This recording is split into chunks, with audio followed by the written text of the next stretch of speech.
ঈদুল ফিতরের পরের দিনেই আজকের এই মাহফিল। তো ঈদুল ফিতরের পরে আমরা কি আমল করব সে ব্যাপারে আমরা একটু জানবো। আল্লাহ রাব্বুল আলামিন পবিত্র কোরআনুল কারীমের মধ্যে আমাকে আপনাকে জানিয়ে দেয়, ও দুনিয়ার বান্দারা শোনো, ইন্নাল হাসানাতি ইউযহিবনাস সাইয়্যাত, নিশ্চয়ই মানুষের নেক আমল, মানুষের ভালো কাজগুলো ইউযহিবনাস সাইয়্যাত, মানুষের পাপ সমূহকে মোচন করে দেয়। এই যে আপনি আজকে শাহে মদিনা নুরানি মাদ্রাসার মাহফিলে আসলেন, এই ভালো কাজের কারণে আল্লাহ রাব্বুল আলামিন আমার আপনার আমলনামা থেকে সগীরা গুনাহগুলোকে maaf করে দিবে। জোরে বলুন সুবহানাল্লাহ। শুধু তাই নয়, এই আয়াতের তাফসীরে মুফাসসিরিন কিরাম ব্যাখ্যা করে নিশ্চয়ই এই আয়াত দ্বারা মুরাদ নিয়েছে নামাজ আদায় করলে মানুষকে আল্লাহ রাব্বুল আলামিন পাপ কাজ থেকে মুক্ত করে দেয়। ইন্নাস সালাতা তানহা আনিল ফাহশাই ওয়াল মুনকার, নিশ্চয়ই নামাজ মানুষকে অশ্লীল খারাপ কাজ থেকে, গুনাহের কাজ থেকে বিরত রাখে। এখানে আবার বললো ভালো কাজ মানুষকে গুনাহ থেকে বিরত রাখে। এই যে আমরা আজকে ইচ্ছা করলে এই জায়গায় নাচের আয়োজন করতে পারতো, গানের আয়োজন করতে পারতো, কিন্তু না, এটা করে না, করেছে মিলাদ মাহফিলের ইন্তেজাম, নাতে রাসূলের প্রোগ্রামের আয়োজন করা হয়েছে। আমার আল্লাহ বলে এই ভালো কাজের দ্বারা তোমাদের জীবনের গুনাহগুলোকে আমার আল্লাহ রাব্বুল আলামিন maaf করে দিবেন। আসুন এবার আমরা জানি এই রমজানুল মুবারকের পর আমাকে আপনাকে কি আমল করতে হবে। আপনার বাড়িতে মেহমান আসলে আপনি আনন্দ চিত্তে উৎফুল্ল হয়ে ওই মেহমান নিয়ে আপনি আনন্দ উল্লাস করেন। আবার যখন আপনার মেহমান চলে যায় অথবা দুনিয়ার জমিনের একটা অবস্থা দেখাই, আপনার বাবা মারা গেলে, আপনার প্রিয়জন, আপনার মা মারা গেলে, প্রিয়জনকে হারালে আপনারা ব্যথা পেয়ে কান্না করেন, আমরা ব্যথা পেয়ে কান্না করি। ঠিক তেমনি এই যে রমজান চলে গেল, মুমিন যারা, মুত্তাকি যারা, আমার আল্লাহ কয় লাআল্লাকুম তাত্তাকুন, ও বান্দা এক মাস তোমাদেরকে সিয়াম সাধনা আমি আল্লাহ দিয়েছি যাতে মুত্তাকি হতে পারো, ফরেজগার হতে পারো, আল্লাহ ওয়ালা হতে পারো, আল্লাহর রেজামন্দি হাসিল করতে পারো। আমি আল্লাহ সেই জন্য তোমাদেরকে রোজা দিয়েছি। যারা ভালো করে আমল করেছে, যারা মুত্তাকি হয়ে গিয়েছে, দেখবেন তাদের চোখ দিয়ে পানি পড়ে, হায় রে রমজান ছিল কত ভালো ছিল, রমজানের আমলগুলো কত ভালো লাগতো, রাতে দাঁড়িয়ে তাহাজ্জুদ, তারাবির নামাজ, ইশরাক নামাজ, আওয়াবিন নামাজ, কিয়ামুল লাইল করতাম, কত আনন্দ লাগতো, কোরআনুল কারীমের তেলাওয়াত করতাম, কত মজা লাগতো। ওই মুমিন মুত্তাকিরা কান্না করে। এই এক নাম্বার হচ্ছে রমজানুল মুবারকের পরে আপনার আমল রমজান চলে যাওয়ার কারণে আল্লাহ এত বরকতময় মাস চলে গিয়েছে, আফসোস করা, অনুতপ্ত হওয়া এক নাম্বার আমল। জোরে বলুন সুবহানাল্লাহ। দুই নাম্বার আমল হলো নিজের আমল নষ্ট করা যাবে না। সূরা নাহলের 92 নম্বর আয়াতের মধ্যে আমার আল্লাহ বলে, একজন নারী, এক মহিলা সুতাগুলাকে টুকরা টুকরা করেছে কিছু বানানোর জন্য, আবার সেগুলা সে নর্দমায় ফেলে দিয়েছে। অথবা টুকরা টুকরা করে অকেজু করে ফেলেছে, আপনি 1 মাস আমল করলেন, 1 মাস সিয়াম সাধনা করলেন, 1 মাস ভালো করে ইবাদত করলেন, আল্লাহর রাজামন্দি হাসিল করলেন, 1 মাস আল্লাহ কেমন ভাবে ডাকলেন, যেই মাত্র ঈদুল ফিতরের দিন আসলো, নামাজ আদায় করার পর ইয়াউমুল জায়েজার দিন পার করে আপনি আর যোহরের নামাজ পড়েন নাই, আসরের নামাজ পড়েন নাই, মাগরিবের নামাজ পড়েন নাই, এশার নামাজ পড়েন নাই, আগের মতো তেলাওয়াতে কোরআন করেন নাই, আগের মতো তাসবিহ তাহলিল গুলো করেন নাই, আগের মতো আপনি ইবাদত বন্দেগীর মধ্যে মশগুল থাকেন নাই। এটা হচ্ছে আপনি আপনার আমলকে নষ্ট করে দেওয়া, আপনার আমল বরবাদ করে দেওয়া। আমার নবী বলেন, না না ও উম্মতের দল, 1 মাস রমজান পেয়েছ, তারপর তোমার বাকি 11 মাস সময় কিভাবে তুমি অতিবাহিত করবা সেটা আমি নবী রাহমাতুল লিল আলামিন তোমাদেরকে জানিয়ে দেই। নিজের আমলগুলা তোমরা নষ্ট করবা না, অন্যায় করে পাপাচার করে। আজকে যে মাহফিলে আছে এটা ভালো কাজ, এটার দ্বারা গুনাহ মাফ হয়ে যায়, কিন্তু আপনি টিভি দেখলেন, সিনেমা দেখলেন, বিভিন্ন কাজে সময় ব্যয় করলেন, অশ্লীল কাজ করলেন, তাহলে আপনার আমলগুলো নষ্ট হয়ে যাবে। আমার নবী বলছে এরকম করা যাবে না। 2 নম্বর, হেদায়েতের বিনিময়ে পথভ্রষ্টতা গ্রহণ না করা, হেদায়েতের বিনিময়ে পথভ্রষ্টতাকে গ্রহণ না করা যাবে না। বনি ইসরাঈলের একজন লোক ছিল যার নাম হচ্ছে বালাম বাউরাম। বনি ইসরাঈলের একজন বুজুর্গ ছিল, ওই ব্যক্তি ঈমান আনয়ন করলো, আল্লাহর রাজামন্দি হাসিল করলো, ইবাদত বন্দেগী করতে করতে আল্লাহর প্রিয় পাত্র হয়ে গেল, আল্লাহর মেহবুব বান্দা হয়ে গেল, আল্লাহ রাব্বুল আলামিনের একজন ওলি হয়ে গেল।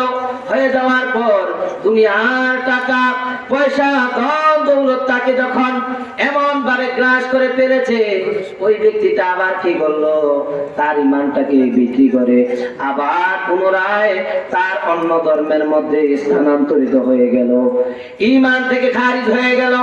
সেই জন্য আমার নবী বলে হেদায়েতের বিনিময়ে পথভ্রষ্টতা গ্রহণ করা যাবে না।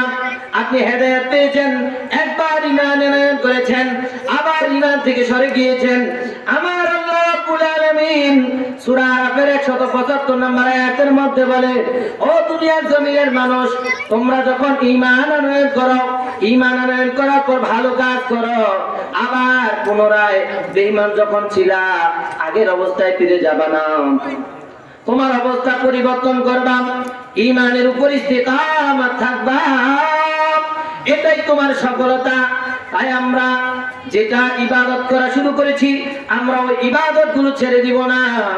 ঈমান আমরা আনয়ন করেছি, ঈমানটাকে আমরা মজবুত করে রাখবো, এটা হচ্ছে 2 নাম্বার। 3 নাম্বার, রমজানের পরবর্তী আমল। 4 নাম্বার আমল হলো শয়তানকে বন্ধু বানানো যাবে না। এই রমজানুল মুবারকে ওয়াসুলসিলাতিশ শায়াতিন, আল্লাহ রাব্বুল আলামিন শয়তানকে বন্দী করে রেখেছেন। আল্লাহ রাব্বুল আলামিন রমজানুল মুবারকে শয়তানকে বন্দী করে রেখেছেন। শয়তান এমন ভাবে উদ্বেগে আছে, কখন রমজানের রোজা শেষ হবে, ছাড় পাবে, তারপর মানুষগুলোকে আবার ধোঁকা দিবে। দেখেন ধোঁকা দিছে কি দেয় না, আপনারা দেখতে পাবেন।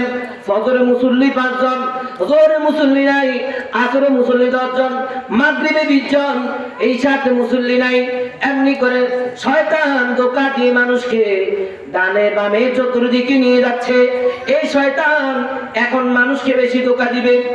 সেই জন্য আমার নবী মুসলিম শরীফের 2223 নম্বর হাদিসের মধ্যে আমার নবী বলে, ও দুনিয়ার জমিনের মানুষ শুনো, তোমরা যখন শয়তানের প্ররোচনায় পড়ে যাবা, তখন তোমরা একটা জিনিস পড়বা, আউযু বিল্লাহি মিনাশ শাইতানির রাজীম। আল্লাহ বিতাড়িত শয়তানের প্রবঞ্চনা থেকে, ক্রুমন্তনা থেকে আপনার নিকট আমি আশ্রয় প্রার্থনা করি। আল্লাহ আমাকে আপনার কুদরতি কদমে আমাকে আশ্রয় দিন। আল্লাহ আমাকে আপনার কাছে ঠাঁই দিন, শয়তান যাতে আমাকে ধোঁকা না দিতে পারে। শয়তান 1 মাস পাগল করা হয়ে গিয়েছে, শক্তি সঞ্চয়িত করে এখন মানুষকে ধোঁকা দিয়ে মসজিদ থেকে আলাদা করে দিয়েছে, কোরআন থেকে বিমুখ করে দিয়েছে, রোজা থেকে বিমুখ করে দিয়েছে, ইবাদত বندگی তাসবিহ তাহলিল জিকির আজকার থেকে বিমুখ করে দিয়েছে। আল্লাহ ও মাওলা, তুমি এই রমজান চলে গিয়েছে, এখন আমাকে আর শয়তানের কুমন্ত্রণায় পেলো না গো আল্লাহ, আমাকে তুমি মুক্ত করো, তোমার নিকট আমাকে আশ্রয় দাও। এই দোয়াটা সব সময় করবেন, তাহলে 4 নাম্বার আমরা জানতে পারলাম শয়তানকে বন্ধু হিসেবে গ্রহণ করা যাবে না। ইন্নাহু লাকুম আদুউম মুবিন, নিশ্চয়ই নিশ্চয়ই শয়তান আমাদের প্রকাশ্য শত্রু। ঠিক না ঠিক? শয়তান আমাদের কি প্রকাশ্য শত্রু, শয়তানকে বন্ধু বানানো যাবে না। তারপর 5 নাম্বার হলো রমজানের পরবর্তী আমল একটু জেনে নেন, একটু আমল করেন। রমজানুল মুবারকের পরে 5 নাম্বার আমল হলো নামাজের অভ্যাস না ছাড়া। আপনি যেইভাবে নামাজ পড়লেন, তারাবির নামাজ গুরুত্বের সহিত পড়লেন, 5 ওয়াক্ত নামাজ গুরুত্বের সহিত পড়লেন, কারণটা কি জানেননি? আলেম ওলামায়ে কেরাম বলেছে, ও মুসল্লিয়ানে কেরাম, রমজানুল মুবারকে একটা ফরজ 70টা ফরজের সমান, একটা নফল একটা ফরজের সমান। সেই জন্য আপনি নফল ছাড়েন নাই, ফরজ রাবেতার সহিত ইতিকাদের সহিত ইতিকাদের সহিত ভালোভাবে আদায় করেছেন। আবার নফলকে আপনি গুরুত্ব দিয়েছেন। আমার নবী কয় নফল নামাজ ছাড়বা না। আমার নবীর একজন খাদেম ছিল হযরত রবিয়া বিন কাব রাদিয়াল্লাহু তাআলা আনহুর ঘটনা। রবিয়া বিন কাব রাদিয়াল্লাহু তাআলা বলেন, কুনতু আবিতু মা রাসূলিল্লাহি সাল্লাল্লাহু আলাইহি ওয়াসাল্লাম, একদিন আমি রাসূলুল্লাহ সাল্লাল্লাহু আলাইহি ওয়াসাল্লামের সাথে রাত্রি যাপন করলাম। হঠাৎ করে আমার নবী বলল, রবিয়া, ও রবিয়া, তোমাকে আমি জানিয়ে দেই, আতাইতু বিউদুহি হাজাতিহি, তুমি আমার ওযুর পানি নিয়ে আসো। সে ওযুর পানি নিয়ে আসলো, আমার নবী ওযু করা শুরু করলো। ওযুর জিনিসপত্র যখন নিয়ে আসলো, এখন ওযু করবে। আমার নবী ওযু করে পানি ঢেলে ঢেলে আর রবিয়াকে ডাক দিয়ে কয়, ও রবিয়া, সাল সাল সাও, তুমি চাও, তুমি আমার কাছে কি চাইবা, আমার আল্লাহ তোমাকে দিয়ে দিবে। জোরে বলুন সুবহানাল্লাহ। হযরত রবিয়া রাদিয়াল্লাহু তাআলা বলেন, ইয়া রাসূলুল্লাহ, ইয়া হাবিবাল্লাহ, আসআলুকা মুরাফাকাতাকা ফিল জান্নাহ। ইয়া রাসূলুল্লাহ, নবী গো, আমি দুনিয়ার টাকা চাই না, পয়সা চাই না, ধন চাই না, দৌলত চাই না। ইয়া রাসূলুল্লাহ, আমি চাই একমাত্র এই দুনিয়ার জমিনে আপনার খেদমত করি। আমি যাতে জান্নাতে আপনি নবীর সাথে থাকতে পারি, আপনি নবীর খেদমত করতে পারি, আপনি নবীর গোলামি করতে পারি, আপনার সহচর্য যাতে আমি পাই। ইয়া রাসূলুল্লাহ, আমার এটাই প্রত্যাশা, আমার আর কোনো কিছু চাওয়ার লাগবে না, আমার আর কিছু চাওয়া পাওয়ার নাই। আমার নবী কয়, রবিয়া, এই কাজ যদি তুমি করতে চাও, আমার সাথে যদি জান্নাতে যেতে চাও, আমার সাথে যদি জান্নাতে থাকতে চাও, আইন্নি আলা নাফসিকা, আমি তোমার কাছে থাকা চাই, তুমি বেশি বেশি করবা, বিকাসরাতি সুজুদ, তুমি বেশি বেশি নামাজ আদায় করবা। বেশি বেশি নামাজ আদায় করলে, বেশি বেশি নামাজ আদায় করলে, আমি আল্লাহকে সিজদা যদি করো, আমি আল্লাহর ইবাদত যদি করো, বেশি বেশি যদি নামাজ আদায় করো, তাহলে আমার সাথে তুমি জান্নাতের মধ্যে থাকতে পারবে। জোরে বলুন সুবহানাল্লাহ। অর্থাৎ আমার নবী বলছে, হে রবিয়া, তুমি জান্নাতে আমার সাথে থাকতে চাও, তাহলে বেশি বেশি আমি আল্লাহকে সিজদা, আমার আল্লাহকে সিজদা করো, বেশি বেশি নামাজ আদায় করো। নামাজ পড়ার অভ্যাস ছাড়বা না, শুধু নামাজ পড়বা। কারণ হচ্ছে কি, তুমি নামাজ যখন পড়বা, আমার আল্লাহ রাব্বুল আলামিন বলে, হাফিজু আলাস সালাওয়াত ওয়াস সালাতিল উসতা, তোমরা নামাজের হেফাজত করো, বিশেষ করে মধ্যবর্তী নামাজের হেফাজত করো। আবার আমার আল্লাহ রাব্বুল আলামিন নামাজের ব্যাপারে বলছে, হে দুনিয়ার জমিনের মানুষ শোনো, ইন্নাল হাসানাতি ইউযহিবনা সাইয়্যিআত, নিশ্চয়ই নামাজ তোমাকে কি করবে, ওই পাপ কাজ থেকে মুক্ত রাখবে। নামাজ আদায় করলে তোমাকে পাপ মুক্ত করে দিবে, ভালো কাজের কারণে তোমাকে আল্লাহ পুণ্য দান করবে। জোরে বলুন সুবহানাল্লাহ। তাই আল্লাহ রাব্বুল আলামিনের সিজদার মাধ্যমে নবীর সাথে জান্নাতে থাকা যায়। সেই জন্য নামাজ পড়ার অভ্যাসগুলো যেভাবে আমরা এই রমজানের মুবারকে তাহাজ্জুদ করেছি, আওয়াবিন নামাজ পড়েছি, বিভিন্ন নফল নামাজ পড়েছি, তারাবির নামাজ আদায় করেছি, ইশরাক নামাজ পড়েছি, 5 ওয়াক্ত নামাজ ভালো করে আদায় করেছি, ঠিক ওই রাবিতা অনুযায়ী আমরা রমজানের পরবর্তী মাসগুলোতে নামাজকে পরিত্যাগ করব না, নামাজকে পুনরায় আঁকড়ে ধরবো। তারপর 7 নাম্বার হচ্ছে 10টা পর্যন্ত আলোচনা করব, মোট 10 পয়েন্ট। 7 নাম্বার পয়েন্ট হচ্ছে জিকির করা বেশি বেশি, নামাজের কথা বললাম। 6 নাম্বার কোরআন তেলাওয়াতের কথা। আমার নবী রাহমাতুল লিল আলামিন হাদিসে মুবারাকার মধ্যে বলে, বুখারী শরীফের হাদিস 6707 নম্বর হাদিসের মধ্যে বলে, আমার নবীর কোন উম্মত যদি কোরআন তেলাওয়াত করে, কোরআন তেলাওয়াত করার কারণে আমার আল্লাহ তার এমন মর্যাদা দেয়, আপনি নামাজ আদায় করলেন আর আল্লাহর কাছে চাইলেন, আল্লাহ রাব্বুল আলামিনের কাছে লিনাফসিহি নিজের জন্য এবং অন্যের জন্য, প্রতিবেশীর জন্য, কবরবাসীদের জন্য দোয়া করলেন, করার পর আমার আল্লাহ আপনাকে দান করলেন। এই জিনিসগুলো আপনাকে যখন আমার আল্লাহ দান করবে, আমার নবী রাহমাতুল লিল আলামিন ডাক দিয়ে কয়, ও দুনিয়ার জমিনের মানুষ শুনো, যেই ব্যক্তি আল্লাহর কাছে চাইবে আল্লাহ তাকে দিয়েছে, আর যেই ব্যক্তি কোরআন তেলাওয়াত করে, যেই ব্যক্তি কোরআন পড়ে, ওই ব্যক্তি কোরআন তেলাওয়াত করার কারণে আমার আল্লাহর কাছে চাইতে পারে না। কারণ আল্লাহর কাছে কখন চাইবে, সে তো কোরআন তেলাওয়াত করে। আমার নবী বলে, যেই ব্যক্তি কোরআন তেলাওয়াত করার কারণে আল্লাহর কাছে দোয়া করতে পারে না নিজের জন্য, নিজের ব্যথা বেদনাগুলো আল্লাহর কাছে বলতে পারে নাই, ওই ব্যক্তিকে, যেই ব্যক্তি দোয়া করে আল্লাহর কাছে পেয়েছে, ওই ব্যক্তিকে আমার আল্লাহ রাব্বুল আলামিন এমন দোয়া দিয়েছে তার কোনো কমতি নাই। কিন্তু যে ব্যক্তি কোরআন তেলাওয়াত করার কারণে আমার আল্লাহর কাছে চাইতে পারে না, আমার নবী কয়, আমার আল্লাহ তাকে ওই যে ব্যক্তি দোয়া করে পেয়েছে তার চেয়ে দ্বিগুণ বেশি দিবে যে কোরআন তেলাওয়াত করেছে। জোরে বলুন সুবহানাল্লাহ। কোরআন তেলাওয়াতের কারণে সে আল্লাহর কাছে চাইতে পারে না, আল্লাহর কাছে চাইতে পারে না, না চাওয়ার কারণে সে মনে করবে আল্লাহ আমাকে দেয় নাই।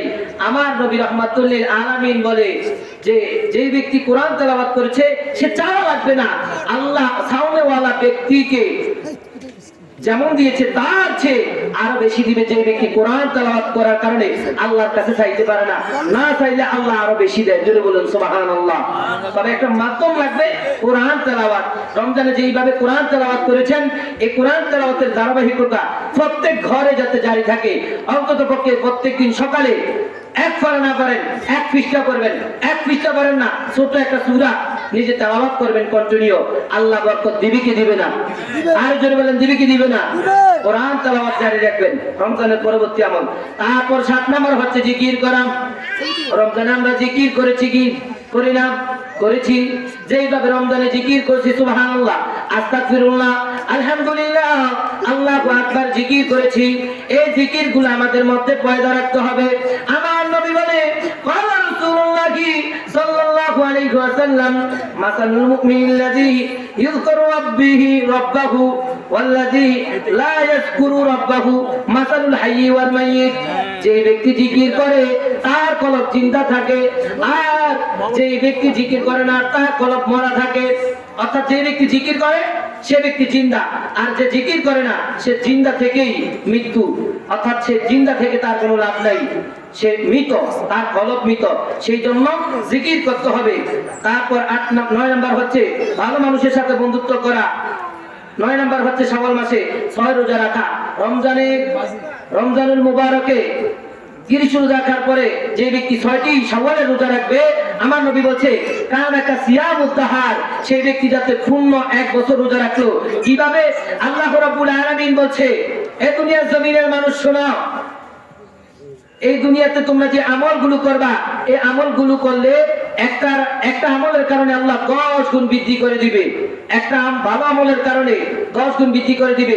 এভাবে যদি আপনি একটা রোজার কারণে 10টি রোজা পান, ঠিক তেমনি 30টা রোজা রাখার কারণে আপনি 300 রোজা রাখার সওয়াব পাবেন। আর শাওয়াল মাসে 6টি রোজা যদি আপনি রাখেন 60টা রোজা রাখার সওয়াব পাবেন। ঠিক তেমনি বছর 165 দিন 5 দিন রোজা রাখা হারাম, 2 ঈদের দিন, কোরবানি ঈদের পরের 3 দিন, তাহলে হয়ে গেল 365 দিন। যে ব্যক্তি শাওয়াল মাসে 6টি রোজা রাখবে, রমজানে 30টি রোজা রাখবে, আল্লাহ রাব্বুল আলামিন ওই ব্যক্তিকে পূর্ণ 1 বছর রোজা রাখার সওয়াব দিবে। জোরে বলুন সুবহানাল্লাহ। শাওয়াল মাসে রোজা রাখবেন। তারপর 9 নাম্বার হচ্ছে বেশি বেশি দুরূদ শরীফ পাঠ করা। 10 নাম্বার রমজানুল মুবারক চলে যাওয়ার কারণে অনুতপ্ত হওয়া, আল্লাহ রাব্বুল আলামিনের কাছে ওই আমলগুলো যেগুলা করছেন ওগুলা যাতে আল্লাহ কবুল করে এই দোয়া প্রার্থনা করা। আল্লাহ আমাদেরকে আজকের এই আলোচনা থেকে আমল করার, আজকের এই মাহফিলের সার্থক হোক। আমরা